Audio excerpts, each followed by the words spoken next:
आदरणीय मुख्यमंत्री जी, उनको ये हिस्टोरिक और इतना प्रगतिशील बजट पेश करने के लिए उत्तर प्रदेश की विधानसभा में मैं दोनों को बहुत बधाई देता हूं, बहुत शुभकामनाएं देता हूं। और मैं मानता हूं कि प्रधानमंत्री जी ने जो 2047 तक अपने देश को एक विकसित राष्ट्र के रूप में स्थापित करने का जो संकल्प लिया है, वह उस संकल्प की सिद्धि में हमारा उत्तर प्रदेश सबसे बड़ी भूमिका निभाएगा। और आज मैं इस बजट के माध्यम से देख के मैं कह सकता हूं कि हमारा उत्तर प्रदेश लगातार उसको अचीव करने के लिए अपने मिशन मोड में उस पर काम कर रहा है।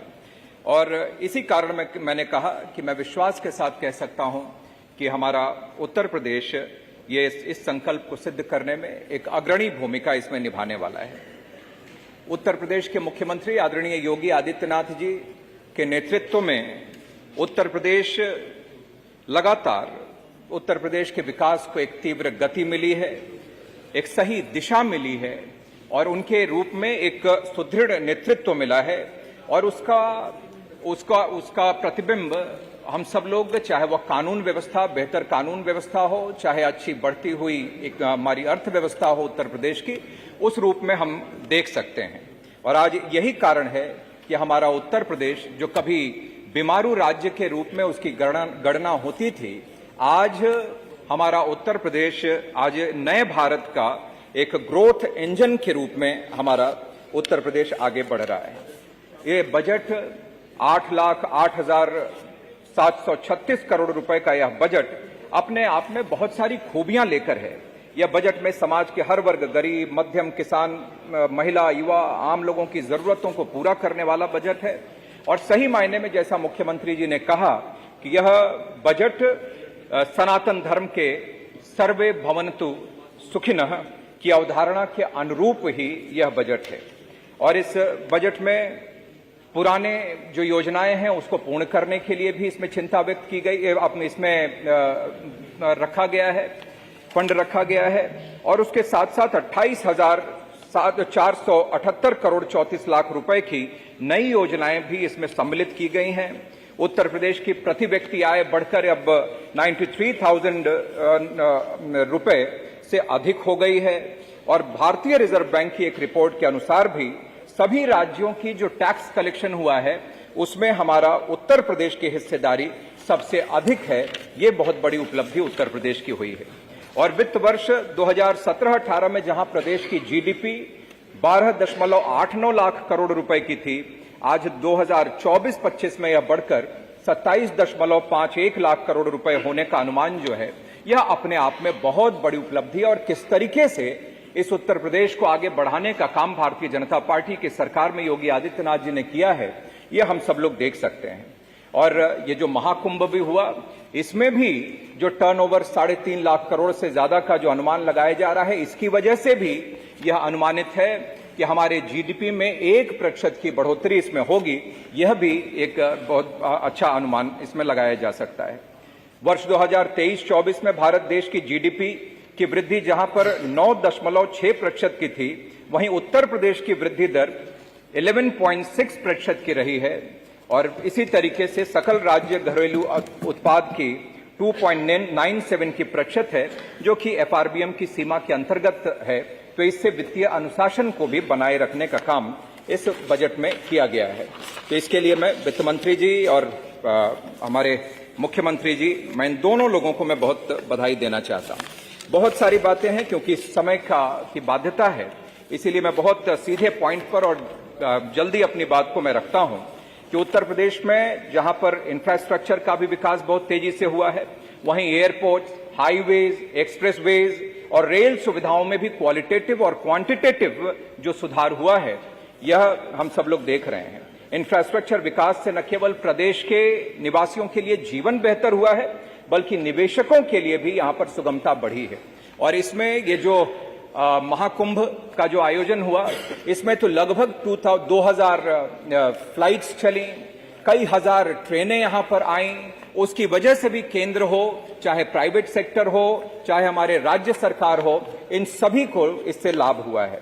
वहीं पर मैं फूड प्रोसेसिंग पॉलिसीज में बहुत सारी चीजों में मैं नहीं जाते हुए मैं अपनी बात जो कुछ खास बातें हैं वहीं तक आपका ध्यान आकर्षण करना चाहता हूं कि उत्तर प्रदेश में को युवाओं का प्रदेश है। इस देश के बारे में भी अभी चर्चा हो रही थी कि युवा देश है।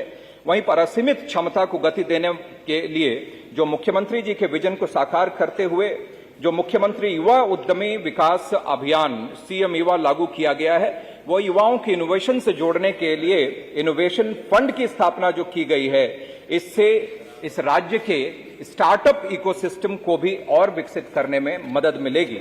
वहीं पर जो उच्च शिक्षा प्राप्त करने वाली मेधावी बालिकाओं को भी स्कूटीज प्रदान करने के लिए जो नई योजना की शुरुआत हुई है, वह भी नारी सशक्तिकरण और शिक्षा के लिए अत्यंत सराहनीय कदम मैं मानता हूं।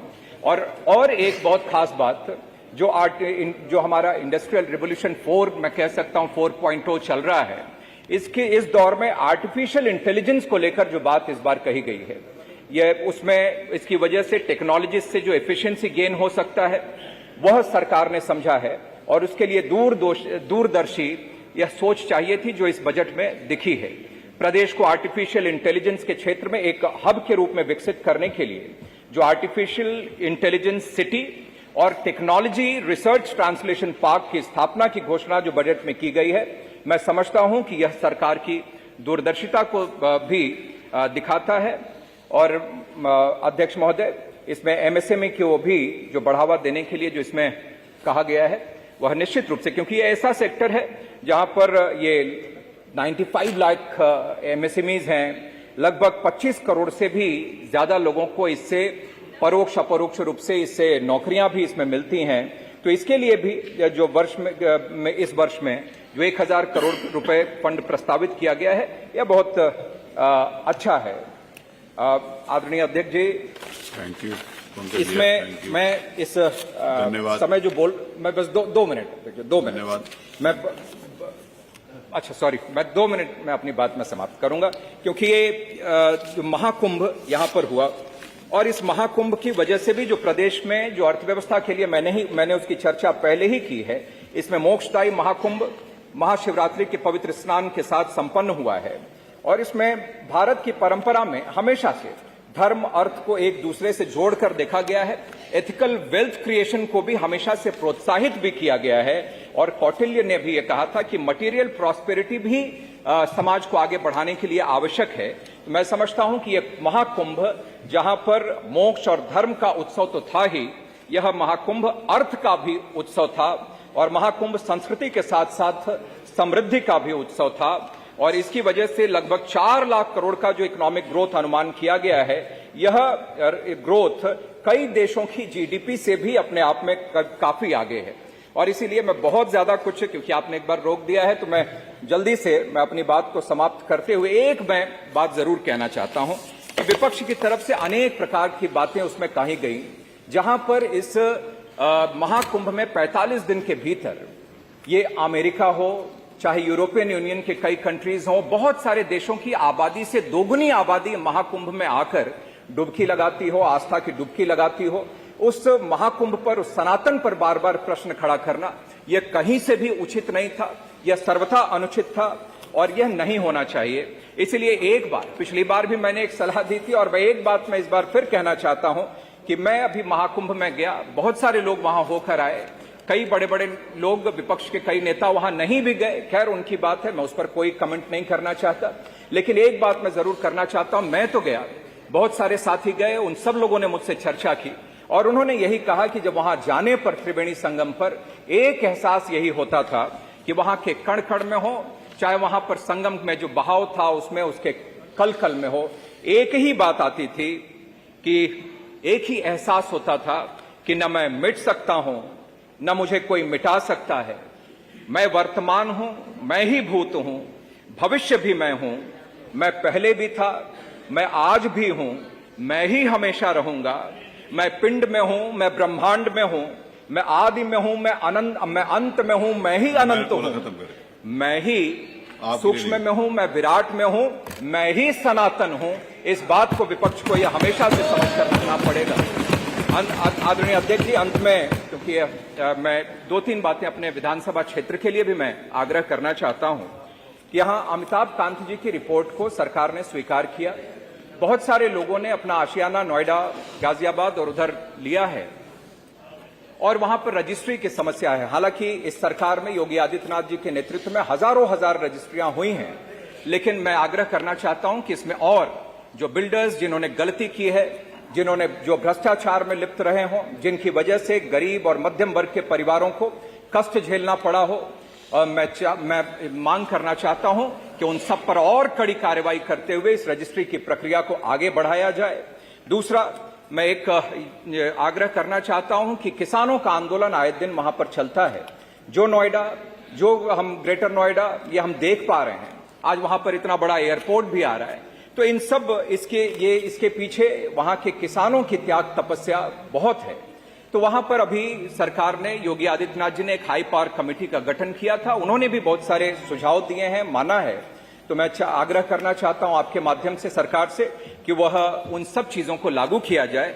और क्योंकि बहुत शहर भी अब लगातार वहां लोगों के आने की संख्या बढ़ रही है, महंगाई भी बढ़ रही है, तो वहां पर प्रधानमंत्री आवास योजना, मुख्यमंत्री आवास योजना कई जगहों पर नहीं लगती, उसको पूरा शहरी मान लिया गया है। मेरा आग्रह है कि इस योजना को भी वहां पर लोगों के लिए लागू किया जाए। आपने बोलने का अवसर दिया, मैं आपका आभार व्यक्त करता हूं। बहुत बहुत धन्यवाद।